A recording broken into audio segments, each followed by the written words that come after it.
Dizem que o luto não tem prazo de validade, mas ninguém me preparou para o momento em que a pessoa em quem você mais confia no mundo decide que a sua dor não importa. Meu nome é Ana, e por 30 anos, eu achei que sabia como era o amor. Achei que entendia o que significava família. Eu estava enganada sobre tantas coisas. O silêncio na minha garagem tornou-se meu companheiro mais próximo nos últimos tempos. É onde me sento toda manhã com meu café, olhando para o espaço vazio onde nosso Opala SS 1976 costumava ficar. As manchas de óleo no piso de cimento são tudo o que resta de 3 décadas de sonhos, tardes de domingo e o som da risada do meu marido, Roberto, ecoando por estas paredes. Roberto morreu há 6 meses. Um infarto aos 58 anos. Súbito, cruel e definitivo. Em um momento, ele estava planejando nossa viagem de fim de semana para o litoral paulista, falando sobre levar o Opala para um passeio pela orla. No momento seguinte, os paramédicos estavam me dizendo que não havia mais nada que pudessem fazer. Em um instante, eu me tornei viúva, e aquele lindo carro vermelho virou o único pedaço dele que me restou para me agarrar. Nós compramos aquele Opala quando éramos jovens e impulsivos, gastando um dinheiro que não tínhamos em uma carcaça enferrujada que a maioria das pessoas teria mandado para o ferro velho. Mas Roberto viu algo nele que eu não entendia na época. Ele viu potencial. Ele nos viu trabalhando lado a lado, trazendo algo lindo de volta à vida. Por 30 anos passamos nossos sábados nesta garagem. Suas mãos ensinando as minhas a segurar uma chave de boca corretamente, a ouvir o ritmo de um motor, a ver além da ferrugem e dos amassados a obra-prima que esperava por baixo. Aprendi que restaurar não é apenas sobre carros, é sobre paciência, dedicação e a crença de que coisas quebradas podem se tornar lindas novamente se você estiver disposto a investir amor e tempo suficientes. Quando nosso filho Miguel era pequeno, ele se sentava em um balde virado, observando o pai trabalhar, fazendo perguntas intermináveis sobre carburadores e correias dentadas. Roberto explicava tudo 2, 3 vezes se necessário, nunca perdendo a paciência com as mãozinhas curiosas que queriam tocar em tudo. Um dia, filhão, ele dizia, isto será seu. Você vai entender o que construímos aqui juntos. Essas palavras me assombram agora, porque aparentemente Miguel entendeu. Ele entendeu que o carro era valioso. Ele entendeu que eu estava vulnerável. Ele entendeu que uma viúva em luto poderia estar quebrada demais para revidar quando alguém decidisse roubar o último pedaço de seu coração. A ligação veio numa tarde de terça-feira, enquanto eu separava as roupas de Roberto, uma tarefa para a qual levei 6 meses para criar coragem.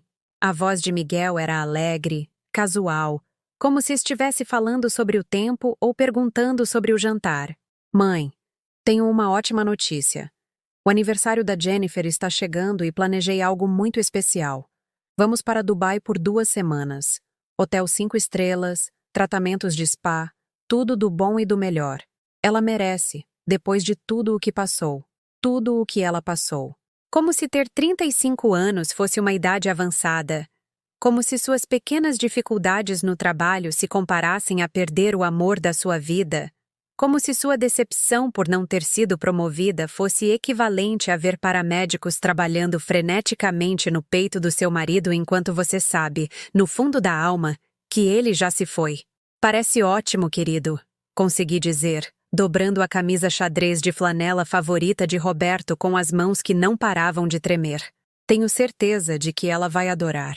Então, mãe, é o seguinte, a viagem é cara. E você sabe como as coisas andam apertadas ultimamente.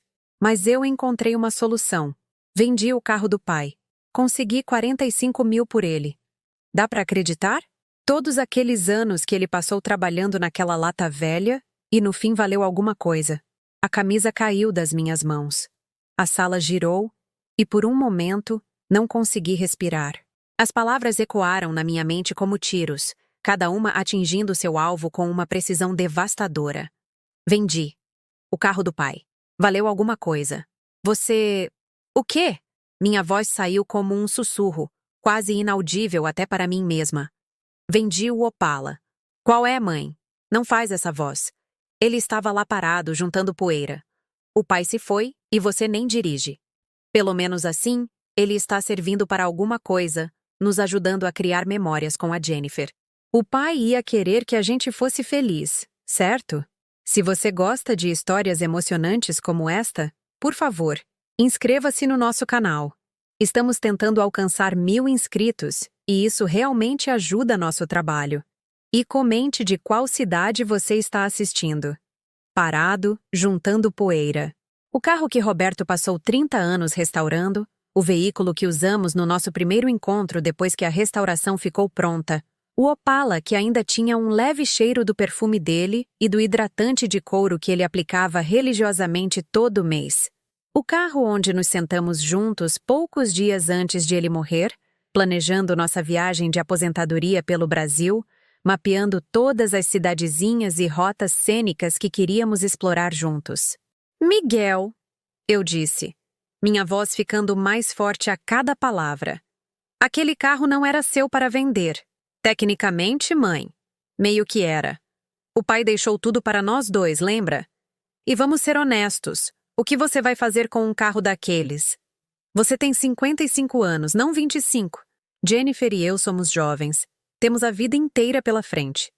Nós podemos realmente usar o dinheiro para construir algo significativo.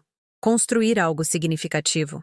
Com os destroços do meu casamento, das minhas memórias, da minha última conexão com o homem que foi meu mundo por 3 décadas.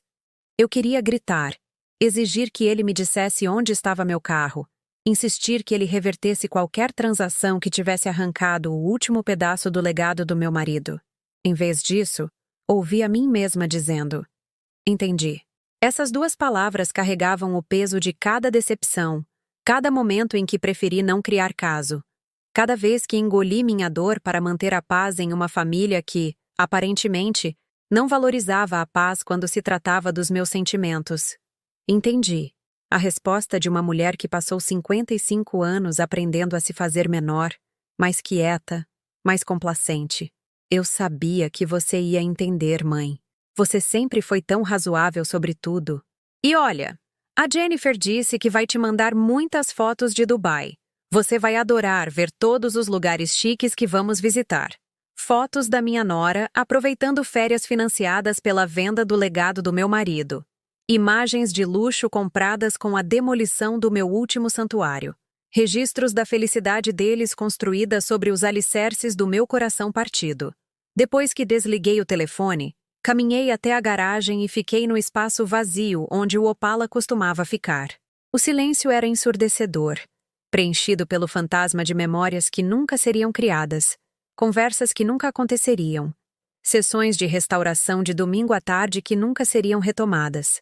Toquei na parede onde as ferramentas de Roberto ainda estavam penduradas, cada uma em seu lugar designado, esperando por mãos que nunca mais as segurariam. E pela primeira vez desde o funeral, eu me permiti chorar de verdade, não apenas pelo meu marido, mas pela mulher ingênua que acreditava que família significava algo mais do que conveniência e lucro. Os dias seguintes àquela ligação se misturaram como aquarela na chuva. Eu continuei esperando que Miguel ligasse de volta, para me dizer que tinha cometido um erro terrível, que de alguma forma reverteria a venda e traria de volta o único pedaço de Roberto que me restava. Mas o telefone permaneceu em silêncio, e aquele silêncio falava mais alto do que qualquer palavra. Quando as postagens de Jennifer nas redes sociais começaram a aparecer, cada uma parecia um tapa deliberado no meu rosto. Lá estava ela, posando em frente às poltronas da primeira classe com a legenda: "Sonhos se realizam quando você tem o parceiro certo." Seus dedos bem cuidados seguravam taças de champanhe que provavelmente custavam mais do que minhas compras do mês. E seu sorriso irradiava o tipo de alegria que vem de conseguir exatamente o que se quer, sem se importar com o custo para os outros. As fotos continuaram chegando. Jennifer de biquíni dourado em uma piscina de borda infinita, com a legenda "Vivendo minha melhor fase em Dubai." Jennifer recebendo uma massagem em algum spa exclusivo, com os braços abertos e pura felicidade no rosto. Jennifer fazendo compras em boutiques de grife, com os braços cheios de sacolas de lojas que eu só tinha visto em revistas. Cada imagem era mais um lembrete de que meu luto havia sido convertido no prazer dela. de que o legado de Roberto havia se tornado seu conteúdo para o Instagram. Tentei ligar para Miguel 3 vezes naquela primeira semana. Cada ligação ia direto para a caixa postal, e minhas mensagens não foram respondidas. Quando ele finalmente ligou de volta, sua voz carregava o tom impaciente de alguém que se sentia incomodado com algo trivial. Mãe, já conversamos sobre isso. O carro foi vendido, o dinheiro foi gasto, e estamos nos divertindo muito. Você não pode simplesmente ficar feliz por nós? O pai não ia querer que você ficasse se apegando a bens materiais, enquanto o filho dele está por aí, aproveitando a vida ao máximo. Aproveitando a vida ao máximo. Sobre as ruínas do meu casamento, das minhas memórias, da minha conexão com o homem que amei por 30 anos.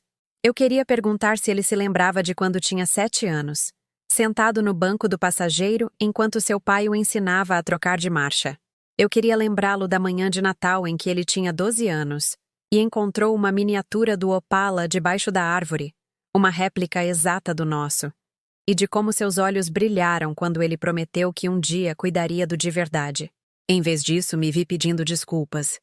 Me desculpe, querido. Você está certo. É que eu sinto tanto a falta dele e o carro parecia...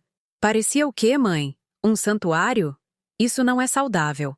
A Jennifer diz que você precisa focar em seguir em frente em vez de viver no passado. Talvez você devesse procurar uma terapia de luto ou algo assim. A Jennifer diz... Essas 3 palavras haviam se tornado o prefácio de cada decisão na vida do meu filho. Cada julgamento sobre meu comportamento, cada crítica às minhas escolhas. Minha nora, que conheceu Roberto por exatos 5 anos, aparentemente entendia meu processo de luto melhor do que eu. Uma mulher que nunca havia perdido ninguém mais significativo do que um animal de estimação de infância, era agora a especialista em como eu deveria processar a morte do meu marido. Talvez você tenha razão, sussurrei, porque era mais fácil do que brigar. Mais fácil do que explicar que algumas feridas não cicatrizam no tempo dos outros.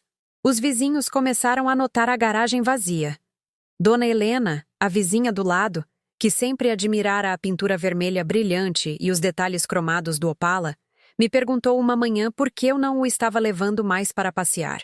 Ah, o Miguel vendeu, eu disse, tentando manter a voz casual como se falasse do tempo. Eles precisavam do dinheiro para uma viagem. A expressão em seu rosto me fez perceber como aquilo soava para alguém de fora.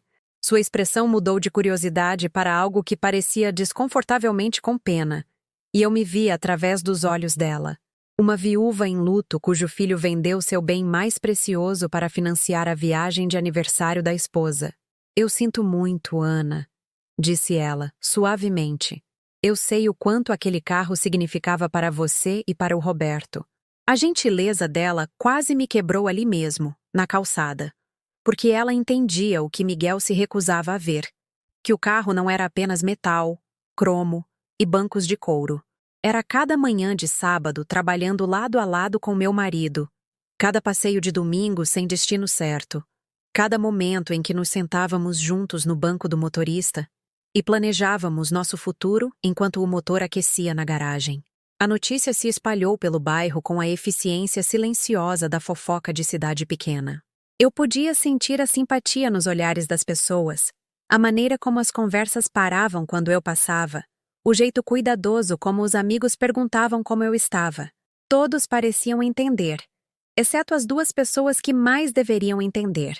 Quando Miguel e Jennifer voltaram de Dubai, eles me convidaram para jantar para compartilhar suas experiências incríveis. Sentei-me na sala de jantar deles, cercada por sacolas de compras do Duty Free e souvenirs, ouvindo relatos detalhados de cada refeição, cada passeio, cada momento de suas férias transformadoras. Mãe, você precisava ver o carro que a gente alugou, disse Miguel, mostrando-me fotos em seu celular. Uma Ferrari conversível vermelha. A Jennifer ficou absolutamente deslumbrante nela. A cor me lembrou o Opala antigo do pai, na verdade. A cor o lembrou do Opala antigo do pai. Como se já fosse uma memória distante, algo de um passado remoto, em vez do carro que estava na minha garagem apenas 3 semanas antes. Como se 30 anos de trabalho de restauração e memórias pudessem ser reduzidos a uma comparação de cores casual com um carro alugado que seria devolvido e esquecido em poucos dias. Jennifer riu, encostando-se no ombro de Miguel, com a satisfação de uma mulher que conseguiu tudo o que queria. Deveríamos arranjar uma viagem legal para você, Ana. Talvez um cruzeiro ou algo mais apropriado para a sua idade. Dubai pode ser um pouco intenso demais para alguém da sua idade, mas há muitas opções adoráveis para viajantes mais maduros. Apropriado para a sua idade. Viajantes mais maduros. Eu tinha 55 anos, não 90. Eu havia viajado o mundo com Roberto, escalado montanhas, explorado cidades e dirigido aquele Opala por estradas que se estendiam por todo o país. Mas, aparentemente, minha nora havia decidido que eu agora estava pronta para excursões da terceira idade e jantares às 6 da tarde. Velha demais para qualquer coisa que pudesse ser considerada aventureira ou emocionante. Isso é muito gentil da sua parte, consegui dizer, observando Miguel concordar com a cabeça como se a avaliação de Jennifer sobre minhas capacidades fosse perfeitamente razoável. Este era meu filho, o menino que eu criei, a criança por quem me sacrifiquei, o jovem que apoiei na faculdade, nas mudanças de carreira e nos problemas de relacionamento. E ele estava ali, concordando, enquanto sua esposa insinuava que eu era velha e frágil demais para qualquer coisa que não fosse as formas mais pacatas de entretenimento. Conforme a noite avançava, percebi que algo havia mudado na dinâmica da nossa família. Eu não era mais a mãe de Miguel. Eu era seu fardo. Eu não era a sogra de Jennifer. Eu era seu obstáculo inconveniente para o controle total sobre as prioridades do meu filho. Eles falavam comigo com a condescendência paciente reservada para parentes idosos que precisam ser administrados, em vez de respeitados. Quando Jennifer me mostrou suas fotos favoritas da viagem pela terceira vez, apontando detalhes de grife em suas roupas e explicando a exclusividade de cada local, me peguei imaginando se era isso que Roberto teria querido. Ele teria se orgulhado de ver seu filho financiando férias de luxo com a venda dos sonhos que construímos juntos? Ele teria sorrido com o descarte casual de Jennifer do nosso casamento de 30 anos, como algo que eu precisava superar? O caminho de volta para casa naquela noite pareceu mais longo do que o normal. Cada carro vermelho por que eu passava fazia meu coração disparar. Cada veículo clássico me lembrava das manhãs de domingo na garagem. Cada quilômetro entre a casa deles e a minha enfatizava a distância crescente entre quem eu costumava ser e quem eu estava me tornando aos olhos deles. De volta à minha garagem vazia, sentei-me na cadeira velha de Roberto e tentei lembrar como era ser importante para alguém, ser valorizada por mais do que minha capacidade de aceitar silenciosamente quaisquer decisões que outras pessoas tomassem sobre minha vida. O silêncio era diferente agora. Não apenas vazio, mas oco, como se até as paredes entendessem que algo essencial havia sido roubado e nunca seria devolvido. Fechei os olhos e tentei ouvir a voz de Roberto. Tentei lembrar sua risada. Tentei sentir sua presença no espaço onde fomos tão felizes juntos. Mas tudo o que eu conseguia ouvir era a risada de Jennifer e o desdém casual de Miguel por 30 anos de amor, reduzidos ao carro antigo do pai. Naquela noite, entendi que perder Roberto tinha sido apenas a primeira perda. Agora eu estava perdendo meu filho, meu senso de família e minha crença de que o amor era mais forte que a ganância. O carro havia sido vendido, mas também algo muito mais valioso. O respeito e a consideração que eu pensei que eram meus por direito, como mãe, como viúva, como um ser humano que amou profundamente e perdeu tudo. O convite chegou em um papel caro, do tipo que Jennifer insistia em usar para todas as ocasiões sociais. Você está convidado para celebrar o 36º aniversário de Jennifer, proclamava em letras douradas, com especificações de traje e uma nota sobre o local sofisticado que haviam selecionado para a ocasião. Fiquei olhando aquele convite por um longo tempo, passando os dedos sobre os detalhes em relevo que provavelmente custaram mais do que eu gasto em compras no mês. 36 anos e, aparentemente, este marco exigia uma celebração digna da realeza, financiada pela venda do trabalho da vida inteira do meu marido. A festa foi realizada no Clube de Campo de Alphaville, um lugar por onde eu havia passado de carro inúmeras vezes, mas nunca entrado. O manobrista, as colunas de mármore, os lustres de cristal, tudo falava do tipo de luxo que Jennifer acreditava merecer, que Miguel parecia feliz em fornecer a qualquer custo. Cheguei usando meu melhor vestido, um modelo azul marinho que eu havia comprado para as festas de fim de ano da empresa de Roberto, anos atrás. Era clássico, de bom gosto e provavelmente irremediavelmente fora de moda para os padrões de Jennifer. Mas era o que eu tinha, e carregava memórias de noites em que Roberto o fechava para mim, beijava meu pescoço e me dizia que eu estava linda. A primeira hora foi uma aula magna sobre se sentir invisível. Jennifer reinava no centro da sala, cercada por seus amigos e colegas, entretendo-os com histórias de Dubai. A cada poucas frases, ela gesticulava dramaticamente, suas novas joias capturando a luz, seu vestido de grife esvoaçando, enquanto ela reencenava momentos de suas férias transformadoras. E então, o Miguel me surpreendeu com esta incrível maratona de compras. Ela se gabava para uma plateia cativada. Ele me disse para comprar o que eu quisesse, que dinheiro não era problema porque tínhamos conseguido uma grana inesperada. Foi como um conto de fadas. Uma grana inesperada. Era nisso que 30 anos do meu casamento haviam se transformado em seu vocabulário. Não o resultado de um planejamento cuidadoso, de uma restauração amorosa ou dos sonhos que Roberto e eu construímos juntos. Apenas uma grana inesperada que apareceu no momento perfeito para financiar suas fantasias de aniversário. Miguel estava ao lado dela, desfrutando da admiração de pessoas que estavam impressionadas com sua aparente generosidade. Eu o observava do outro lado da sala, lembrando do menino que costumava ajudar seu pai a trocar o óleo, que prometeu cuidar do Opala um dia, que uma vez me disse que nossa família era a coisa mais importante em sua vida. Quando Jennifer abriu seus presentes, cada um parecia mais extravagante que o anterior. Bolsas de grife, joias caras, pacotes de spa que custavam mais do que o meu aluguel. Ela gritava de alegria a cada presente, beijando Miguel dramaticamente e agradecendo a ele por realizar todos os seus sonhos. Finalmente, ela pegou meu presente. Passei semanas escolhendo-o com cuidado. Um álbum de fotos antigo com capa de couro, cheio de fotos da nossa família ao longo dos anos. Fotos de Miguel bebê, aniversários de infância, férias em família, formaturas. Fotos que incluíam Roberto. Memórias do homem que ajudou a criar a vida que agora financiava esta celebração. Jennifer o desembrulhou com o mesmo entusiasmo que demonstrou por todo o resto. Mas sua expressão mudou quando viu o que era. Ela folheou algumas páginas educadamente, seu sorriso se tornando mais forçado a cada virada. "Ah, Ana", disse ela, com o tom que os adultos usam com crianças que lhes dão colares de macarrão. "Isso é tão atencioso. Fotos antigas são legais, eu acho.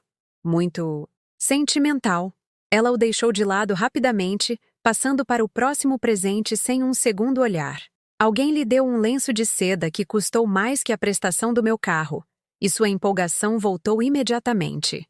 O álbum de fotos, com sua documentação cuidadosa da história da nossa família, ficou esquecido na mesa de presentes enquanto ela exibia acessórios que provavelmente seriam descartados dentro de um ano.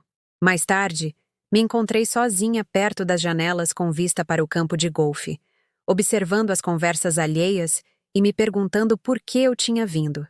A resposta, claro, era a esperança. A esperança tola de que talvez, em um ambiente social, cercado pela boa vontade de uma celebração, Miguel pudesse se lembrar que eu era sua mãe, não apenas um inconveniente a ser administrado. Foi quando ouvi a conversa que estilhaçou o que restava das minhas ilusões sobre meu lugar em suas vidas. Jennifer estava falando com a irmã, suas vozes altas o suficiente para que eu pudesse ouvir as palavras que se repetiriam em minha mente por semanas. "A situação com a sogra está ficando meio estranha", disse Jennifer, retocando o batom em um espelho de bolsa. "Ela ainda está obcecada com aquele carro velho que o Miguel vendeu. Você pensaria que a gente cometeu um assassinato ou algo assim. Qual é o problema?" perguntou a irmã. "Era só um carro, certo?" Exatamente. Um carro velho que estava lá parado juntando poeira enquanto ela ficava se lamentando e sentindo pena de si mesma. O Miguel finalmente fez algo prático com ele, e ela age como se tivéssemos roubado as joias da coroa. Honestamente, algumas pessoas simplesmente não sabem quando seguir em frente. Parado juntando poeira. As mesmas palavras que Miguel havia usado, agora repetidas por sua esposa como se tivessem discutido meu luto e decidido juntos que era irracional, inconveniente e, por fim, irrelevante para seus planos. Ela me deu este álbum de fotos esquisito hoje à noite. Continuou Jennifer, baixando a voz, mas não o suficiente. Cheio de fotos do pai falecido do Miguel e todas essas memórias de família de antes de eu aparecer. Meio sinistro, na verdade. Como se ela estivesse tentando me fazer sentir culpada por alguma coisa. Sinistro.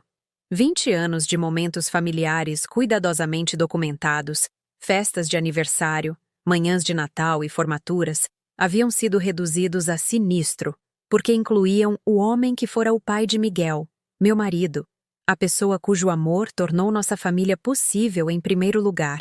Talvez ela precise de ajuda profissional, sugeriu a irmã. Terapia de luto ou algo assim. Não é saudável se apegar ao passado dessa forma. É o que eu vivo dizendo ao Miguel. Mas você sabe como os homens são para confrontar as mães. Ele só quer manter a paz, mesmo quando ela está sendo completamente irracional sobre tudo. Irracional. Por amar meu marido. Por sentir falta do carro que restauramos juntos.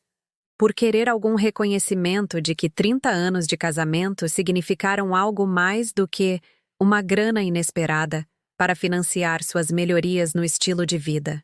Eu estava ali, em meu vestido azul marinho ultrapassado, segurando uma taça de vinho que não podia pagar em uma festa celebrando um aniversário financiado pela venda dos meus sonhos, e percebi que havia me tornado a vilã na história deles. Não a viúva enlutada que perdeu tudo. Não a mãe que criou, apoiou e amou incondicionalmente. Eu era o obstáculo, o problema. A mulher irracional que não conseguia seguir em frente rápido o suficiente para tornar a vida deles mais confortável. O caminho para casa naquela noite foi o mais solitário da minha vida. Mais solitário até do que as noites após o funeral de Roberto, porque naquela época eu ainda acreditava que meu filho me amava, que família significava algo, que os laços que construímos ao longo de 30 anos eram mais fortes do que as atrações de dinheiro novo e status social. Agora eu entendia que tinha sido ingênua. O amor, aparentemente, era condicional. A lealdade familiar tinha um preço. E uma vez que você se tornava mais problema do que valia a pena, uma vez que seu luto se tornava inconveniente e suas memórias se tornavam sinistras, você era silenciosamente editado da história, relegado ao papel de parente difícil que precisava ser administrado em vez de querido. Na minha casa vazia, cercada pelo silêncio que se tornara meu companheiro constante, sentei-me na poltrona favorita de Roberto e tentei lembrar quando comecei a me encolher para caber no conforto de outras pessoas. Quando aprendi a pedir desculpas por meus próprios sentimentos, a minimizar minha própria dor, a aceitar ser dispensada e diminuída por pessoas que deveriam ter me protegido e valorizado, o álbum de fotos estava na minha mesa da cozinha, devolvido ao remetente, rejeitado como as memórias que continha. Abri-o em uma foto de Miguel aos 10 anos, sorrindo ao lado do Opala com uma chave de boca em sua mão pequena, tão orgulhoso de ajudar seu pai na restauração. O menino daquela foto me amava incondicionalmente. Prometeu cuidar de mim quando eu ficasse velha. Jurou que nada seria mais importante do que a família. Fechei o álbum e chorei por aquele menino. E pela mãe que acreditou que suas promessas durariam para sempre. Em algum ponto do caminho, nós dois nos tornamos pessoas diferentes. A diferença era que eu ainda me lembrava de quem costumávamos ser, enquanto ele parecia determinado a esquecer. As semanas seguintes à festa de aniversário de Jennifer passaram como uma névoa de resignação. Parei de ligar para Miguel, parei de tentar explicar meus sentimentos, parei de esperar por uma compreensão que claramente não viria. Em vez disso, aprendi a viver no silêncio da aceitação, no desespero silencioso de alguém que finalmente entendeu que lutar só torna a rejeição mais dolorosa. Meus dias desenvolveram um ritmo de vazio. Café da manhã na cozinha, olhando para o álbum de fotos que me foi devolvido como correspondência indesejada. Caminhadas à tarde pelo bairro, evitando o contato visual com vizinhos que me olhavam com aquela mistura particular de pena e desconforto que as pessoas reservam para as tragédias alheias. Programas de televisão à noite que forneciam barulho suficiente para abafar o eco dos meus próprios passos, em uma casa que parecia grande demais para uma pessoa só. A garagem havia se tornado meu santuário de luto. Eu me sentava na cadeira de Roberto, cercada por suas ferramentas que nunca mais seriam usadas, respirando o leve cheiro de óleo de motor e polidor de metal que ainda pairava nos cantos. Às vezes, eu fechava os olhos e tentava ouvir sua voz explicando a diferença entre um carburador e uma injeção de combustível, ou sentir suas mãos guiando as minhas enquanto eu aprendia a usar uma chave de soquete corretamente. Mas até mesmo essas memórias estavam se contaminando com o conhecimento de quão facilmente haviam sido descartadas. Quão rapidamente 30 anos de sonhos compartilhados foram convertidos em fotos de férias e bolsas de grife. O ponto de ruptura veio em uma tarde de terça-feira de outubro, exatamente 7 meses após a morte de Roberto. Eu estava organizando seus materiais na oficina, finalmente aceitando que alguém deveria usar essas ferramentas, mesmo que esse alguém não pudesse ser eu, quando encontrei a carta que ele havia escrito para Miguel. Estava guardada dentro de sua caixa de ferramentas, selada em um envelope marcado "Para Miguel, quando o carro estiver pronto". A caligrafia de Roberto, ainda forte e confiante, dirigida ao filho que ele amava tão profundamente, o menino que ele esperava que continuasse a tradição de restaurações de domingo de manhã e passeios de carro ao entardecer pelo campo. Minhas mãos tremeram quando a abri, sabendo que estava lendo palavras que eram destinadas a outra pessoa, mas desesperada para ouvir a voz do meu marido mais uma vez, mesmo que através de tinta no papel. "Filho", começava, "se você está lendo isso, significa que a restauração do Opala finalmente está completa e, mais importante, que eu não estou mais aqui para ver seu rosto quando você perceber o que construímos juntos todos esses anos. Este carro nunca foi apenas sobre o motor, o cromo ou a pintura perfeita. Foi sobre o tempo, a coisa mais preciosa que um pai pode dar a um filho. Cada manhã de sábado que passamos nesta garagem, cada ferramenta que te ensinei a usar, cada momento de paciência quando você cometia erros ou perdia o interesse, era eu investindo no homem que eu esperava que você se tornasse. Sua mãe entendeu este projeto de maneiras que me surpreenderam. Ela poderia ter se ressentido das horas, da despesa, da graxa sob nossas unhas na mesa de jantar.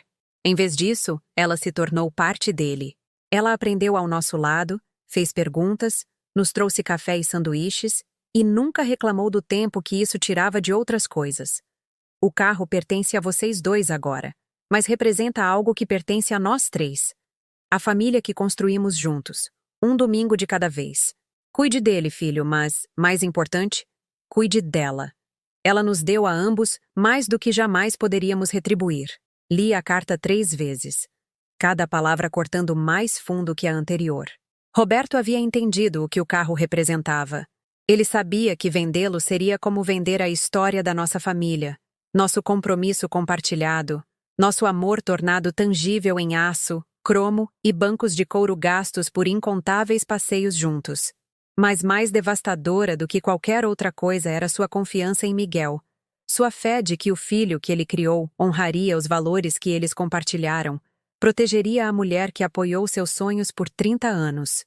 Roberto morreu acreditando que Miguel cuidaria de mim, que o carro permaneceria um símbolo de união familiar, em vez de se tornar uma vítima da oportunidade financeira. Como ele estava enganado. Como nós dois fomos ingênuos em acreditar que o amor era mais forte que a conveniência, que as promessas significavam mais que o lucro, que os laços familiares poderiam sobreviver ao teste do desejo individual. Dobrei a carta cuidadosamente e a coloquei de volta no envelope. Depois sentei-me na escuridão crescente da garagem, sentindo-me mais sozinha do que jamais me senti em toda a minha vida. Até mesmo meu luto estava errado, aparentemente.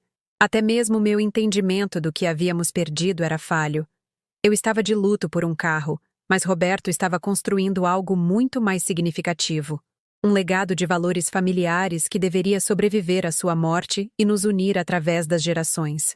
Naquela noite, liguei para Miguel uma última vez. Não para discutir sobre o carro, não para implorar por compreensão, mas para ler para ele a carta de seu pai, para dar a ele as palavras que Roberto havia escrito com amor, esperança e confiança. O telefone tocou 6 vezes antes de cair na caixa postal. A voz gravada e alegre de Miguel me convidou a deixar uma mensagem. Prometeu que ligaria de volta em breve. Sugeriu que, se fosse urgente, eu deveria tentar o número de Jennifer. Desliguei sem falar. Não havia nada urgente o suficiente para justificar perturbar a noite deles. Nada importante o suficiente para garantir a explicação paciente de Jennifer sobre por que minha ligação era inapropriada ou inoportuna. Em vez disso, sentei-me na cozinha e escrevi minha própria carta. Não para Miguel, porque ele deixou claro que minhas palavras não eram bem-vindas, mas para mim mesma. Um registro do que eu perdi, do que aprendi, do que eu entendia agora sobre a diferença entre ser amada e ser tolerada. Ana, escrevi, você passou 55 anos se fazendo menor para acomodar o conforto dos outros. Você pediu desculpas por seus sentimentos, minimizou sua dor e aceitou ser descartada por pessoas que deveriam tê-la protegido. Você deixou que eles a convencessem de que seu luto é irracional, suas memórias são sinistras, seu amor é inconveniente. Você esqueceu que você importa. Você esqueceu que seus sentimentos são válidos. Você esqueceu que ser uma boa mãe não significa aceitar desrespeito de seu filho. E ser uma esposa amorosa não significa permitir que a memória de seu marido seja tratada como nada mais do que uma grana inesperada. Roberto confiou em Miguel para cuidar de você, mas Roberto estava errado. Miguel escolheu o conforto em vez do caráter, a conveniência em vez da compaixão.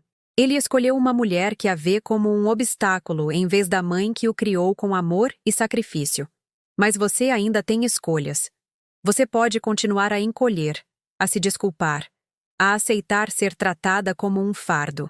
Ou você pode se lembrar de quem você era antes que o luto a tornasse pequena, antes que a perda a tornasse grata por migalhas de atenção de pessoas que deveriam amá-la incondicionalmente. Sele essa carta em um envelope e a coloquei na caixa de ferramentas ao lado da carta de Roberto para Miguel. 2 documentos, 2 tipos diferentes de amor, 2 resultados diferentes. O amor dele havia sido traído e abandonado. O meu estava prestes a ser resgatado. Na manhã seguinte, acordei me sentindo diferente. Não melhor exatamente, mas desperta, alerta. Como se algo dentro de mim estivesse dormindo e finalmente estivesse pronto para abrir os olhos e ver com clareza. Fiz meu café e sentei-me na garagem, mas em vez de me afundar no que me foi tirado, comecei a pensar sobre o que eu ainda tinha. Uma casa quitada, graças ao seguro de vida de Roberto. Economias que Miguel não conhecia, dinheiro que herdei dos meus pais e mantive em uma conta separada. Habilidades e conhecimentos que 30 anos de casamento me ensinaram. E algo mais. Algo que eu quase esqueci que possuía. Eu ainda tinha algo que eles haviam negligenciado. Algo que eles haviam descartado como sem importância, porque não entendiam seu valor. Eu ainda tinha minha dignidade, minha inteligência e minha capacidade de agir quando a ação era necessária. Mas, mais do que isso, eu tinha algo que os surpreenderia a todos. Eu tinha a agenda de contatos de Roberto, cheia de nomes e números de todos os mecânicos, colecionadores de carros e entusiastas de automóveis antigos que ele conheceu ao longo de 30 anos de trabalho de restauração. Pessoas que entendiam o que o Opala representava, que conheciam sua história, que poderiam estar muito interessadas em saber como ele foi vendido e por quê. Não era mais raiva. A raiva queima forte e se apaga rapidamente. Isso era algo mais frio, mais estável, mais perigoso. Isso era decisão. Era uma mulher que finalmente parou de se desculpar por existir e começou a planejar a retomada do que era seu por direito. Pela primeira vez em meses, eu sorri. Um sorriso de verdade. Não a expressão forçada que eu vinha usando para manter os outros confortáveis. Este sorriso tinha dentes, e um propósito por trás dele, e o tipo de determinação silenciosa que Roberto teria reconhecido imediatamente. Ok, eu disse em voz alta para a garagem vazia, para as ferramentas de Roberto, para as manchas de óleo que marcavam onde nossos sonhos costumavam estar. Vamos ver o que podemos construir. A primeira ligação que fiz foi para Eduardo Mendes, um velho amigo de Roberto que tinha uma oficina de restauração de carros clássicos no centro. Edu esteve em nossa casa inúmeras vezes ao longo dos anos, consultando Roberto sobre peças e técnicas, compartilhando histórias sobre a história automotiva que poderiam mantê-los conversando até bem depois da meia-noite. Ana! A voz de Edu era calorosa com surpresa e prazer genuínos. Como você está, querida? Vivo dizendo que preciso passar aí para ver como você está. Estou melhorando agora, eu disse, e percebi que era verdade. Edu, preciso te perguntar uma coisa, e espero que você seja honesto comigo. Você ouviu alguma coisa sobre a venda do Opala do Roberto? Houve uma pausa, e eu podia praticamente ouvi-lo escolhendo as palavras com cuidado. Eu ouvi uns boatos. A notícia corre rápido na comunidade de carros clássicos quando uma beleza como aquela muda de mãos. Ana, preciso te dizer. Muitos de nós ficamos surpresos. Todos sabíamos o quanto aquele carro significava para você e para o Roberto. Ah, você sabe quem comprou? Outra pausa, mais longa desta vez. Sim, sei. E Ana, você não vai gostar disso, mas acho que tenho o direito de saber. Foi vendido para o Carlos Almeida, lá em Itu. Ele é um cara bacana, trata bem seus carros, mas... A voz de Edu sumiu. Mas o quê? Mas ele pagou cerca de 15 mil a menos do que aquele carro realmente valia. Seu filho ou não sabia o valor real, ou estava com pressa para fazer uma venda rápida. Um carro como aquele, no estado em que Roberto o mantinha, deveria ter rendido pelo menos 60 mil. Talvez mais. 60 mil. Miguel me disse que o vendeu por 45, o que significava que ou ele mentiu para mim sobre o preço de venda, ou alguém se aproveitou de sua ignorância sobre o verdadeiro valor do carro. De qualquer forma, os 30 anos de trabalho meticuloso de Roberto foram subvalorizados e vendidos a preço de banana, tratados como nada mais do que uma fonte conveniente de dinheiro para as férias. Edu, eu disse, minha voz se firmando a cada palavra. Você estaria disposto a ligar para o Carlos Almeida por mim? Eu gostaria de saber se ele foi informado sobre as circunstâncias da venda. Claro, querida. O Carlos é um cara correto. Se ele soubesse que o carro estava sendo vendido pelas costas de uma viúva em luto, ele teria agido de forma muito diferente. Me dê 1 ou 2 dias para falar com ele, ok? Depois que desliguei o telefone com Edu, senti algo que não experimentava há meses. A satisfação de agir em vez de simplesmente aceitar o que acontecia comigo. Por muito tempo, eu fui passiva, deixando outras pessoas tomarem decisões sobre minha vida, meus bens, meu futuro. Agora eu estava me lembrando de como era ter agência, investigar em vez de apenas suportar. A ligação seguinte foi mais difícil. Disquei o número de Miguel, sabendo que ele provavelmente me atenderia, mas precisando tentar mais uma vez dar a ele a chance de corrigir isso voluntariamente. Como esperado, caiu na caixa postal. Miguel, é a mamãe.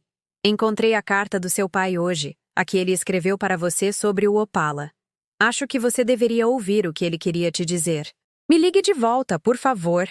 É importante. Ele não ligou de volta naquele dia, nem no seguinte. Mas no terceiro dia, meu telefone tocou às 8 da noite. Bem quando eu estava me acomodando com uma xícara de chá e uma das revistas de carros de Roberto. Mãe, que história é essa de uma carta?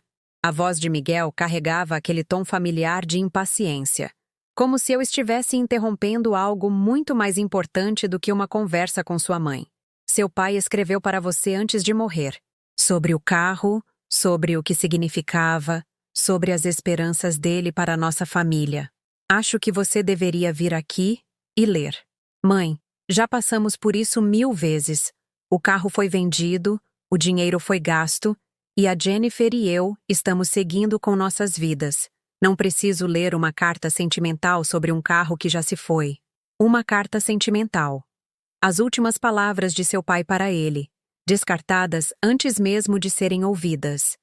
Miguel, seu pai confiou em você para cuidar de mim. Ele acreditava que você honraria o que construímos juntos como família. Ele morreu pensando que você entendia o que o carro representava, que você o protegeria e me protegeria. Meu Deus, mãe, você está se ouvindo? O pai morreu há 7 meses. Você não pode continuar usando ele para me fazer sentir culpado por tomar decisões práticas. O carro era um ativo. Eu o liquidei e usamos o dinheiro para algo que realmente melhorou nossa qualidade de vida. O pai teria entendido isso. Teria. Roberto teria entendido seu filho vendendo o legado que eles construíram juntos para financiar bolsas de grife e hotéis 5 estrelas? Ele teria se orgulhado de ver o trabalho de sua vida reduzido a uma grana inesperada para a festa de aniversário de sua nora? Eu falei com o Edu Mendes hoje. Eu disse em voz baixa. Ele me disse que o carro valia pelo menos 60 mil reais. Você o vendeu por 45. Ou você foi enganado, ou mentiu para mim sobre o preço de venda. O silêncio se estendeu entre nós, e eu quase podia ouvir a mente de Miguel acelerando, tentando decidir qual versão da verdade lhe causaria menos inconveniência. Olha, mãe, essas coisas acontecem. O mercado de carros é complicado, e eu tive que vendê-lo rapidamente. Fiz o melhor que pude nas circunstâncias. Que circunstâncias? O que era tão urgente que você não podia esperar, não podia pedir conselhos, não podia nem me dizer o que estava planejando. As circunstâncias eram que o aniversário da Jennifer estava chegando, e eu queria fazer algo especial para ela. Ela tem sido tão paciente com todo o drama desde que o pai morreu. E ela merecia ter algo bonito em sua vida em vez de lidar constantemente com o luto e a depressão dos outros. O luto dos outros. A morte do meu marido havia se tornado um inconveniente para Jennifer. Uma fonte de drama que ela pacientemente suportou enquanto esperava que alguém fizesse valer a pena para ela. Miguel, eu disse, sentindo algo se cristalizar dentro de mim, algo duro, claro e inquebrável. Quero que você me escute com muita atenção. Eu vou pegar aquele carro de volta. Ele riu, de fato riu, como se eu tivesse dito que estava planejando voar para a lua. Mãe, você não pode simplesmente pegá-lo de volta. Não é mais seu. Foi vendido legalmente. E o comprador tem todo o direito de ficar com ele. Veremos. O que isso quer dizer? Mas eu já havia desligado. Pela primeira vez em nossa conversa, eu tinha sido a pessoa a encerrar a ligação, a decidir quando terminamos de falar, a me recusar a continuar me explicando para alguém que já havia decidido que meus sentimentos não importavam. Sentei-me na cozinha silenciosa, sentindo-me estranhamente calma, apesar da enormidade do que eu acabara de me comprometer a fazer. Eu ia pegar o carro de volta, de alguma forma. Não porque era prático, fácil ou com garantia de sucesso, mas porque era o certo. Porque o legado de Roberto merecia mais do que ser convertido em fotos de férias. Porque 30 anos de casamento, amor e sonhos compartilhados valiam mais do que 45 mil reais. Não importa o que Miguel e Jennifer pensassem.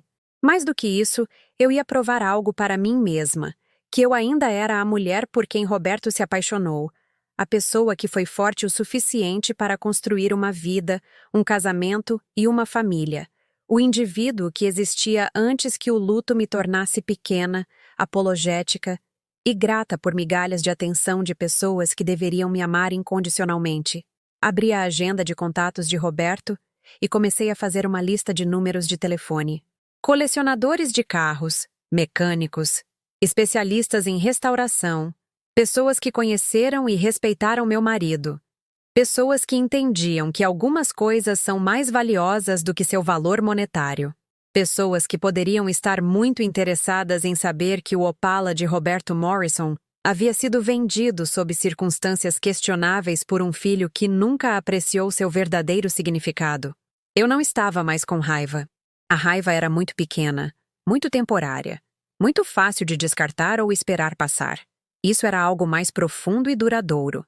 Uma determinação silenciosa de reivindicar não apenas um carro, mas meu próprio senso de valor, meu próprio direito de ser tratada com dignidade e respeito. O relógio na parede da cozinha marcava o tempo de forma constante, um tempo que não parecia mais vazio ou infinito. Pela primeira vez desde a morte de Roberto, eu tinha um propósito além de simplesmente sobreviver a cada dia. Eu tinha uma missão que exigiria inteligência, persistência e o tipo de pensamento estratégico que vem de finalmente entender que ser boazinha não te protege de pessoas que estão dispostas a ser cruéis. Enquanto anotava nomes e números de telefone, eu quase podia ouvir a voz de Roberto me encorajando, me lembrando da mulher que eu era quando nos conhecemos. A pessoa que foi corajosa o suficiente para encarar um projeto de restauração de 30 anos, com um homem que acreditava que coisas quebradas poderiam se tornar belas novamente com paciência e amor suficientes. Ok, Roberto, sussurrei para a sala vazia. Vamos ver o que podemos reconstruir. Edu me ligou de volta 2 dias depois, e eu pude ouvir a empolgação em sua voz antes mesmo de ele começar a falar. Ana, você não vai acreditar. Falei com o Carlos Almeida, e ele está tão chateado com essa situação quanto nós. Acontece que ele comprou o carro através de um intermediário, um cara que alegou estar cuidando da venda para uma família que precisava de dinheiro rápido para despesas médicas. Meu coração começou a bater mais rápido. Despesas médicas? Foi o que disseram ao Carlos. O vendedor disse que era um casal de idosos que precisava liquidar os bens rapidamente para pagar um tratamento de câncer. O Carlos ficou com tanta pena deles que concordou em pagar o preço pedido sem negociar e até acelerou a papelada para que eles tivessem o dinheiro imediatamente. As peças estavam se encaixando, pintando um quadro de engano que ia muito além do que eu havia imaginado. Não apenas Miguel vendeu nosso carro sem me contar, mas ele aparentemente mentiu para o comprador sobre o motivo da venda, manipulando a compaixão do homem para garantir uma transação rápida e sem perguntas. Tem mais, continuou Edu. O Carlos disse que se sentiu culpado pela compra desde que pegou o carro. Algo em toda a transação pareceu errado para ele, mas ele não conseguia identificar o que. Quando eu contei a ele a história real, que era o carro de Roberto sendo vendido por seu filho sem o conhecimento da viúva, ele ficou furioso. O que isso significa para pegá-lo de volta? Bem, essa é a parte interessante. O Carlos disse que se ele tiver a garantia de que a venda foi realizada sem a devida autorização, ele estaria disposto a discutir a devolução do carro. Ele não está interessado em lucrar com o que pode ser considerado um roubo, mesmo que tenha sido tecnicamente legal. Roubo. A palavra me atingiu como um golpe físico, mas também como uma validação. O que Miguel havia feito não era apenas insensível ou impensado, era uma forma de roubo, pegar algo que pertencia a nós dois e convertê-lo para seu próprio uso sem consentimento ou consideração. Mas Ana? A voz de Edu ficou mais séria. Você precisa entender que isso pode ficar complicado. O Carlos vai querer algum tipo de garantia legal de que não ficará no meio de uma disputa familiar. E há a questão do dinheiro. Mesmo que Miguel estivesse disposto a devolvê-lo, o que parece improvável, o dinheiro já foi gasto. Naquela noite, sentei-me com um bloco de notas e comecei a mapear tudo o que sabia sobre a situação. As mentiras de Miguel para mim sobre precisar de dinheiro rápido. Seu engano ao comprador sobre despesas médicas. O fato de o carro ter sido vendido significativamente abaixo do valor de mercado, sugerindo incompetência ou desonestidade adicional sobre o verdadeiro preço de venda. Mas, mais importante, comecei a pesquisar os aspectos legais do que havia acontecido. O carro estava no nome de Roberto e no meu, o que significava que Miguel precisaria da minha assinatura ou de alguma forma de autorização legal para transferir a propriedade. Como ele conseguiu vendê-lo sem meu envolvimento?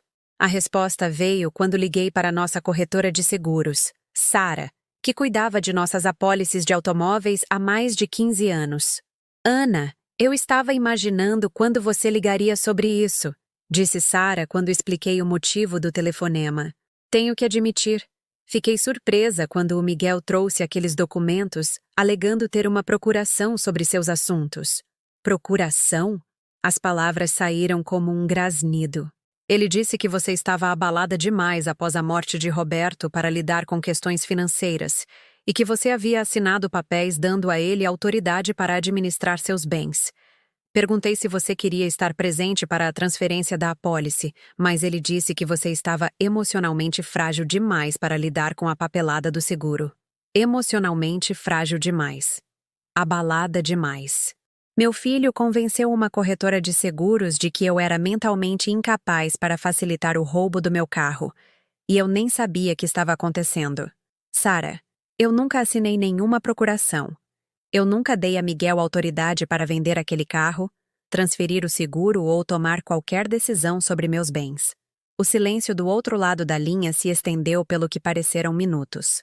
Ana, se isso for verdade, então temos um problema muito sério. O uso de uma procuração falsa é um crime, não apenas uma questão civil. Você precisa falar com um advogado imediatamente. Naquela noite, não consegui dormir. Não porque estava chateada, embora estivesse, mas porque estava planejando. Pela primeira vez desde a morte de Roberto, minha mente estava trabalhando com o tipo de intensidade focada que uma vez me tornou boa no meu trabalho. Boa em administrar nossa casa, boa em resolver problemas que pareciam intransponíveis para outras pessoas. Miguel me subestimou. Ele presumiu que o luto me tornara permanentemente passiva, que eu aceitaria sua explicação e sua autoridade sem questionar. Ele contou com o meu amor por ele para me tornar complacente, com o meu desejo de manter a harmonia familiar para me impedir de lutar. Ele estava errado em tudo. A advogada que consultei, doutora Helena Rodrigues, era uma mulher na casa dos 60 anos especializada em casos de direito de família e abuso de vulneráveis. Seu escritório era confortável, mas profissional, forrado com livros de direito e preenchido com o tipo de competência silenciosa que vem de décadas lutando por pessoas que foram aproveitadas por aqueles em quem mais confiavam. Dona Ana, o que seu filho fez constitui vários crimes em potencial, disse Helena depois de revisar os documentos que eu trouxe. Uso de documento falso, estelionato, potencialmente fraude se ele mentiu para o comprador sobre as circunstâncias da venda. Mas podemos pegar o carro de volta? Essa é a questão interessante. O comprador foi um terceiro de boa-fé, agindo com base em informações falsas. No entanto, se pudermos provar que a venda foi realizada por meios fraudulentos, existem recursos legais disponíveis. O desafio será provar que seu filho deturpou os fatos de má-fé. Helena recostou-se na cadeira, estudando-me com o olhar avaliador de quem já viu muitas vítimas de traição familiar.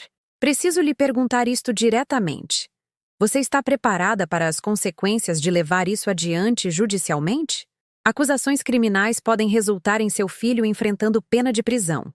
Uma ação civil pode destruir seu relacionamento permanentemente. Você tem certeza de que este é o caminho que deseja seguir? Pensei na carta de Roberto, em sua confiança de que Miguel cuidaria de mim.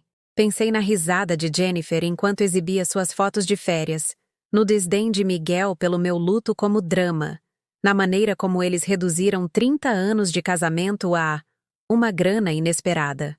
Doutora Helena, eles destruíram nosso relacionamento quando decidiram me tratar como um obstáculo em vez de família. Não estou fazendo isso para prejudicar o Miguel. Estou fazendo isso porque o que ele fez foi errado. E porque aquele carro representa mais do que apenas dinheiro para mim. Ela assentiu lentamente. Nesse caso, vamos ver o que podemos fazer. Na semana seguinte, o escritório de Helena se tornou um centro nervoso de investigação e estratégia legal. Nós documentamos cada aspecto da venda fraudulenta, reunimos provas do engano de Miguel e construímos um caso que pintava um quadro claro de manipulação deliberada, planejada para me privar da minha propriedade.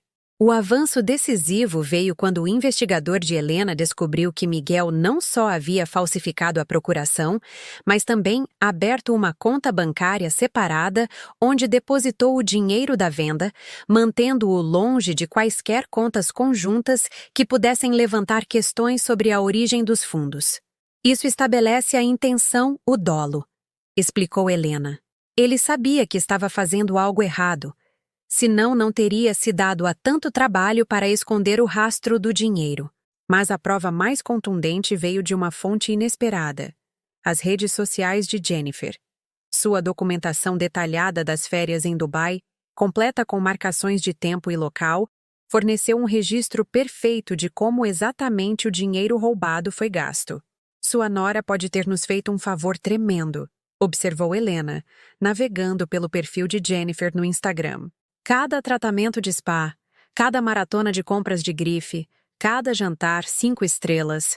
Está tudo documentado aqui com datas e locais que correspondem exatamente a quando a venda do carro foi finalizada.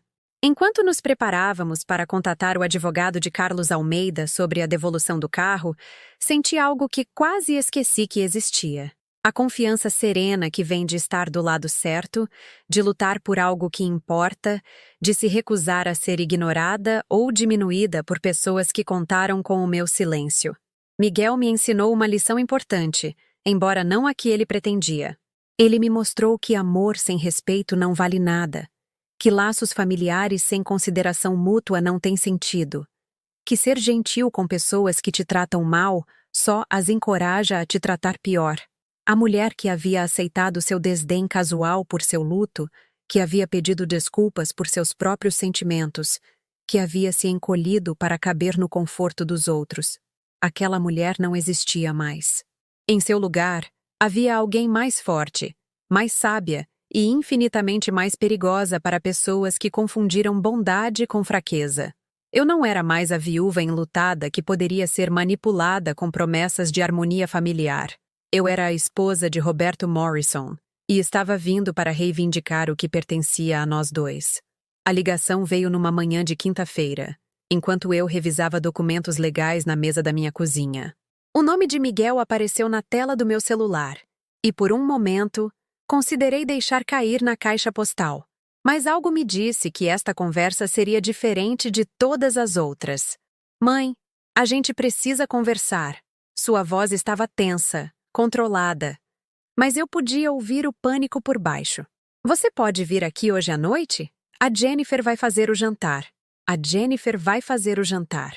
Depois de tudo o que aconteceu, ele ainda achava que eu poderia ser controlada com a promessa de uma refeição caseira e uma falsa harmonia familiar. Estou ocupada hoje à noite, Miguel. O que você queria discutir?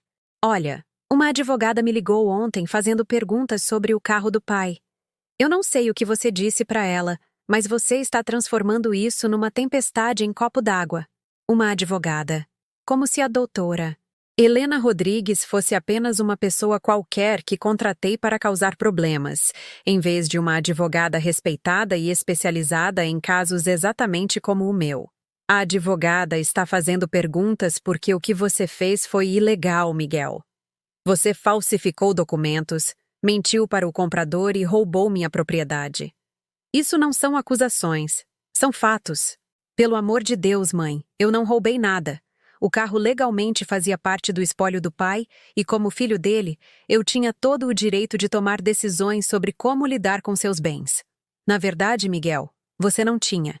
O carro estava no nome de nós dois, o que significa que você precisava do meu consentimento ou de uma autorização legal para vendê-lo.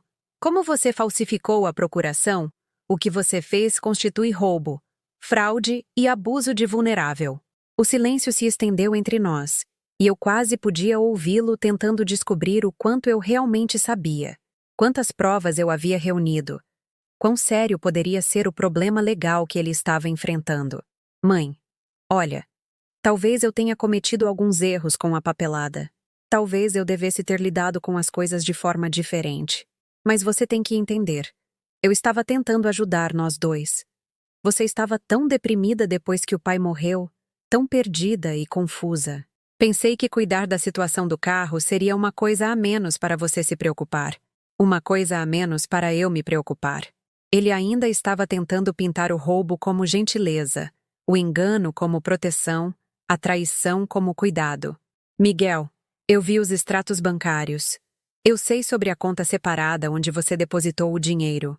Eu sei sobre as mentiras que você contou ao Carlos Almeida sobre despesas médicas.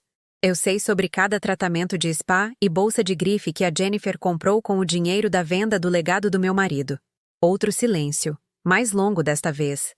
Quando ele falou novamente, sua voz havia mudado.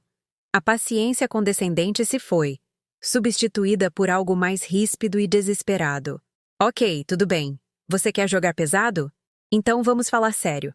Se você me levar para o tribunal por causa disso, eu vou fazer questão que todo mundo saiba exatamente que tipo de mãe você tem sido. Como você tem me manipulado com culpa desde que o pai morreu?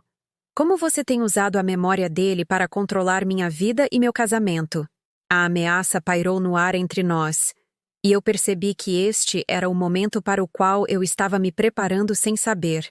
Este era o teste de tudo o que aprendi sobre mim mesma nos últimos meses, tudo o que descobri sobre a diferença entre ser amada e ser tolerada. Miguel, eu disse com a voz firme e clara, faça o que você achar que precisa fazer. Mas entenda uma coisa. Eu não sou a mulher quebrada e indefesa da qual você tem se aproveitado nos últimos 7 meses. Eu sou a esposa do seu pai, e vou pegar aquele carro de volta. Desliguei antes que ele pudesse responder. E pela primeira vez em nosso relacionamento, não senti culpa por encerrar uma conversa nos meus termos. Helena me ligou 1 hora depois com uma notícia que mudou tudo. Ana, o advogado do Carlos Almeida me contatou esta manhã. O Carlos quer se encontrar com você pessoalmente antes de tomar qualquer decisão sobre a devolução do carro. Ele concordou em trazer o Opala para a oficina do Edu Mendes amanhã à tarde para que você possa vê-lo, e para que ele possa ouvir o seu lado da história diretamente. Minhas mãos começaram a tremer. Depois de todos esses meses, depois de todas as manobras legais e investigações, eu ia ver o carro de Roberto novamente. O trajeto até a oficina do Edu pareceu uma viagem no tempo. Cada esquina, cada semáforo, cada ponto de referência familiar me lembrava de passeios que Roberto e eu fizemos no Opala, voltas de domingo à tarde sem destino, exceto o prazer de estarmos juntos em um carro que restauramos com nossas próprias mãos. Edu estava me esperando quando cheguei, seu rosto marcado pelo tempo, vincado de preocupação e expectativa. Ele ainda não chegou, mas ligou há uns 10 minutos. Deve estar aqui a qualquer momento. Ficamos juntos sob o sol da tarde. 2 pessoas que entendiam que carros podiam ser mais do que transporte, que restaurar era uma forma de amor, que valia a pena lutar por algumas coisas, independentemente de seu valor monetário. O som me alcançou antes que eu o visse. O ronco inconfundível do motor de 6 cilindros perfeitamente afinado. A poesia mecânica que Roberto passou 30 anos compondo. Meu coração se apertou quando a forma vermelha familiar dobrou a esquina, o cromo brilhando sob a luz do sol, a pintura refletindo o céu como um espelho. Carlos Almeida era mais jovem do que eu esperava, talvez uns 45 anos, com os movimentos cuidadosos de quem entende o valor do que está dirigindo. Ele estacionou o Opala suavemente, desligou o motor com relutância óbvia e ficou sentado por um momento antes de sair. Quando finalmente saiu do banco do motorista, sua expressão era uma mistura de admiração pelo carro e arrependimento pelas circunstâncias que nos uniram. Dona Ana, disse ele, estendendo a mão. Sou Carlos Almeida. E preciso dizer que tenho vergonha de fazer parte desta situação.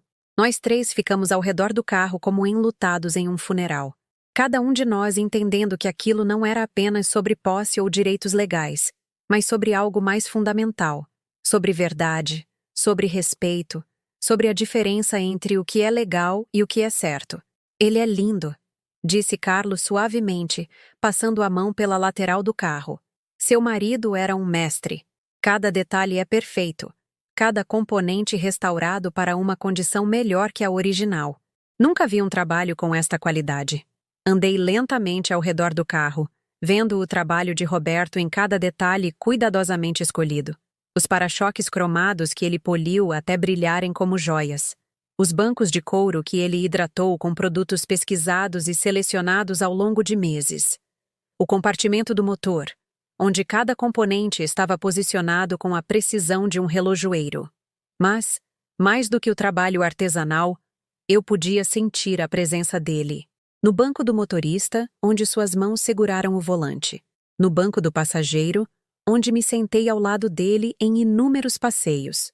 Na atenção cuidadosa aos detalhes que apenas alguém que realmente amava carros notaria ou apreciaria. Senhor Carlos, eu disse finalmente, quero que saiba que não o culpo por nada disso. O senhor foi enganado, manipulado para uma transação que nunca deveria ter acontecido.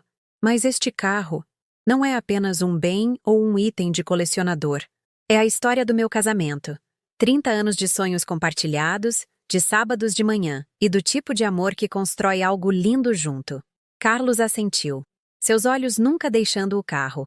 Dona Ana, eu restauro carros há 20 anos e nunca tive nada tão especial, mas não consigo apreciá-lo sabendo como o consegui. Se a senhora o quer de volta, ele é seu. Não quero dinheiro nenhum e não quero lucrar com o engano do seu filho. Ah! A generosidade de sua oferta me atingiu como uma onda de emoção que eu não esperava. Ali estava um estranho, alguém que não me devia nada, se oferecendo para abrir mão de algo valioso porque era a coisa certa a fazer. Senhor Carlos, não posso pedir que o senhor simplesmente absorva a perda financeira. O senhor pagou por este carro de boa fé. Dona Ana, algumas coisas são mais importantes que dinheiro. Seu filho roubou isso da senhora. E eu não quero fazer parte desse roubo, mesmo que acidentalmente. Enquanto discutíamos os detalhes da devolução do carro, senti algo mudando dentro de mim. Não apenas alívio ou gratidão, mas uma espécie de reconhecimento. Era assim que a integridade se parecia. Era isso que significava fazer a coisa certa, mesmo quando era custoso, mesmo quando era inconveniente, mesmo quando ninguém o forçaria a agir com honra. O contraste com o comportamento do meu filho era tão gritante que quase me tirou o fôlego. Naquela noite, enquanto eu estava na minha cozinha fazendo planos para o retorno do carro, Miguel ligou novamente. Desta vez, sua voz estava diferente. Menor, mais desesperada, despojada da confiança arrogante que ele exibira dias antes. Mãe, por favor, vamos resolver isso entre nós. Não transforme isso em um processo. Eu dou um jeito de pagar o Carlos de volta. Eu conserto isso. Mas, por favor, não destrua nossa família por causa de um carro. Miguel, eu disse em voz baixa. Você destruiu nossa família quando decidiu me tratar como um obstáculo em vez de sua mãe. Quando falsificou documentos, mentiu para estranhos e gastou o dinheiro roubado do meu luto em férias de luxo. Eu não fiz isso com você. Você fez isso a si mesmo. Mas eu sou seu filho. Isso não significa nada? Por um momento, quase vacilei. Quase deixei seu apelo aos laços de sangue e a história se sobrepor a tudo o que aprendi sobre a diferença entre ser amada e ser usada. Mas então pensei na carta de Roberto, ainda não lida pelo filho a quem se destinava. Pensei na integridade de Carlos Almeida, sua disposição de se sacrificar financeiramente para fazer o que era certo. Pensei na mulher que eu era antes que o luto me tornasse pequena e na mulher que eu estava me tornando enquanto lutava para recuperar minha dignidade. Ser meu filho significa tudo, Miguel. É por isso que o que você fez foi imperdoável. A manhã em que dirigi o Opala para casa foi a primeira manhã em 8 meses que acordei sem o peso do luto pressionando meu peito. Não porque a dor de perder Roberto tivesse desaparecido. Isso sempre faria parte de mim. Mas porque eu finalmente havia recuperado algo que tornava sua memória inteira novamente. Carlos Almeida insistiu em entregar pessoalmente o carro na minha garagem, recusando qualquer compensação além do conhecimento de que estava voltando para onde pertencia. Enquanto eu assinava os papéis de transferência, ele apertou minha mão com a firmeza de alguém que entendia que a integridade às vezes custa dinheiro, mas sempre compensa em autorrespeito. Dona Ana! Disse ele enquanto se preparava para sair na caminhonete que o seguiu até minha casa. Espero que a senhora leve o carro a alguns encontros de carros antigos por aqui. As pessoas deveriam ver como é uma restauração de verdade e deveriam conhecer a história por trás dela. A história por trás dela. Por tanto tempo, tive medo de que a história de Roberto terminasse com sua morte. Que o carro se tornasse apenas mais um item de colecionador na garagem de outra pessoa, desconectado do amor e da dedicação que o criaram. Agora eu entendia que a história ainda estava sendo escrita, e era eu quem segurava a caneta. O primeiro passeio foi quase cerimonial. Dei a partida na minha garagem e fiquei sentada por um momento, ouvindo o ronco que Roberto havia afinado à perfeição, sentindo o volante que suas mãos seguraram milhares de vezes. O carro parecia vestir um suéter favorito que havia sido perdido e reencontrado. Familiar, reconfortante, exatamente certo. Dirigi lentamente pelo bairro, passando por casas onde vivi como esposa, mãe e membro de uma família que pareceu por um tempo permanente e inquebrável. Mas a mulher ao volante agora era diferente daquela que dirigia por essas ruas 8 meses atrás. Mais forte, mais lúcida, menos disposta a se fazer pequena para a conveniência dos outros. O carro se comportava exatamente como Roberto o havia ajustado. Responsivo, macio, potente quando solicitado, mas gentil quando tratado com respeito. Cada troca de marcha, cada curva, cada aceleração trazia de volta memórias do homem que me amou o suficiente para me ensinar que coisas bonitas valiam o trabalho que exigiam. 3 dias depois, a doutora Helena Rodrigues ligou com a resolução final do caso. Ana, o advogado de Miguel me contatou esta manhã. Ele concordou em se declarar culpado das acusações de estelionato em troca de um acordo.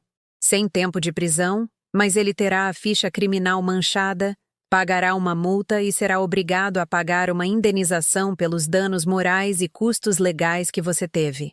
Justiça. Não do tipo vingativo que destrói as pessoas, mas do tipo restaurador que reconhece o erro e exige responsabilidade. Miguel enfrentaria as consequências por seus atos, mas também teria a oportunidade de aprender com eles e se tornar uma pessoa melhor, se ele escolhesse aproveitar. Tem mais uma coisa, continuou Helena. Ele pediu ao advogado para lhe entregar uma mensagem. Ele quer ler a carta do pai. Naquela tarde, sentei-me na minha garagem com a carta de Roberto em minhas mãos, esperando o filho que criei chegar para finalmente ouvir as palavras que seu pai escreveu com amor, esperança e confiança. Quando o carro de Miguel entrou na garagem, não senti nenhuma da ansiedade ou da esperança desesperada que caracterizaram nossas interações por meses. Em vez disso, senti a confiança calma de alguém que lutou pelo que importava e venceu. Não por manipulação ou culpa, mas por determinação e pelo apoio de pessoas que entendiam a diferença entre o que é legal e o que é certo. Miguel parecia mais velho quando saiu do carro, desgastado pelas consequências de escolhas que pareceram tão razoáveis quando foram feitas em segredo. Ele entrou na garagem lentamente, como alguém se aproximando de um túmulo, e parou quando me viu sentada ao lado do Opala. "Mãe?" disse ele. E pela primeira vez em meses, sua voz não carregava impaciência, nem condescendência, nem a sugestão de que eu o estava incomodando por existir. "Me desculpa. Eu sei que isso não conserta nada, mas preciso que você saiba que eu sinto muito." Entreguei-lhe a carta sem dizer nada, observando enquanto ele reconhecia a caligrafia de seu pai no envelope, vendo seu rosto mudar ao perceber o que estava segurando. Ele a leu em pé, encostado na bancada de trabalho de Roberto, sua expressão mudando de curiosidade para compreensão, para algo que parecia luto por oportunidades que nunca poderiam ser recuperadas. Quando terminou, ele dobrou a carta cuidadosamente e olhou para o carro com olhos que finalmente pareciam ver o que ele representava. "Ele confiava em mim", disse Miguel em voz baixa. "O pai confiava em mim para cuidar de você, e eu usei essa confiança para te magoar." "Ui, sim", eu disse, porque não adiantava amenizar a verdade ou tornar sua culpa mais fácil de suportar. "Você usou. Eu não sei como consertar isso." "Você não pode consertar, Miguel. Algumas coisas, uma vez quebradas, não voltam a ser como eram antes. Mas você pode escolher ser diferente daqui para frente. Você pode escolher ser o homem que seu pai acreditava que você poderia se tornar." Ficamos em silêncio por um tempo, cercados pelas ferramentas e memórias de uma vida que foi construída com paciência, dedicação e a crença de que coisas bonitas valiam o trabalho que exigiam. O Opala brilhava sob a luz da tarde, cada superfície refletindo o amor e a habilidade de Roberto, cada detalhe provando que algumas coisas podiam sobreviver até mesmo aos piores tipos de traição. "A Jennifer pediu o divórcio", disse Miguel eventualmente. "Quando ela descobriu sobre as acusações criminais, quando percebeu que as fotos das férias dela estavam sendo usadas como prova no tribunal, ela decidiu que eu nem era o tipo de marido que ela queria mais. Não senti satisfação em sua dor. Nenhum sentimento de vingança por seu casamento ter desmoronado sob o peso de escolhas que pareceram tão atraentes quando foram feitas em segredo. Jennifer mostrou a ele exatamente quem ela era quando o incentivou a descartar meu luto e vender meu carro para o prazer dela. Agora, ele estava aprendendo como era ser descartado quando alguém decidia que ele não era mais útil. Eu sinto muito, Miguel. Sei que você a amava. Será? Ou eu amava o jeito que ela me fazia sentir sobre mim mesmo? O jeito que ela me olhava quando eu podia lhe dar coisas caras e levá-la aos lugares que ela queria ir? Era uma pergunta que ele teria de responder por si mesmo, mas fazê-la já era um começo. Mãe, disse ele enquanto as sombras da tarde se alongavam. Eu sei que não tenho o direito de pedir isso, e sei que você pode dizer não, mas você me ensinaria sobre o carro? Sobre o que o pai estava tentando me mostrar todos aqueles anos, quando eu era jovem ou estúpido demais para prestar atenção. Olhei para meu filho. Olhei de verdade para ele. E vi além do homem que traiu minha confiança. O menino que uma vez se sentou em um balde virado, fazendo perguntas intermináveis sobre carburadores e correias dentadas. Aquele menino ainda estava lá, por baixo dos erros, do egoísmo e das péssimas escolhas que nos trouxeram a este momento. Vamos começar do básico, eu disse, levantando-me e caminhando até o armário de ferramentas de Roberto. Me passe aquele jogo de chaves de soquete. Seu pai sempre dizia que a coisa mais importante na restauração era aprender a ver potencial em coisas que outras pessoas já tinham desistido. Enquanto Miguel se atrapalhava com ferramentas que não tocava há 20 anos, enquanto ouvia com a atenção de quem finalmente entendia o que quase perdeu para sempre, sentia algo mudar no espaço entre nós. Não o perdão. Isso levaria tempo e a confiança teria que ser reconstruída lentamente, com cuidado, da mesma forma que se restaura um carro clássico, um componente de cada vez. Mas havia possibilidade.